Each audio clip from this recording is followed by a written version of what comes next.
લો બોલો. હવે ગુજરાતમાં કહેવાતા વિકાસની વચ્ચે કોંગ્રેસના સિનિયર ધારાસભ્ય શૈલેષભાઈ પરમારે એક વાતનો ધડાકો કર્યો છે. 6.5 કરોડની વસ્તીની અંદર છેલ્લા 5 વર્ષમાં 41 લાખ લોકો વધી ગયા છે કે જે લોકો મફત અનાજ ઉપર એટલે કે દર મહિને 5 કિલો મળનારા અનાજ ઉપર નિર્ભર છે. 2021-22 સુધી આ આંકડો હતો 3 કરોડ 41 લાખ અને હવે આ આંકડો વધીને થઈ ગયો છે 2025-26માં 3 કરોડ ને 82 લાખ.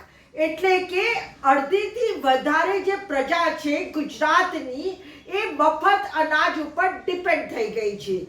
એક બાજુ આપણા ભારત દેશમાં મોદી સરકાર એવું કહે છે કે અમે ભારત દેશને ઊંચાઈ અને ટોચે પહોંચાડી દીધી છે અને બીજી બાજુ આજ મોદીના ગુજરાતમાં અડધાથી વધારે લોકો મફત અનાજ ઉપર ડિપેન્ડન્ટ છે.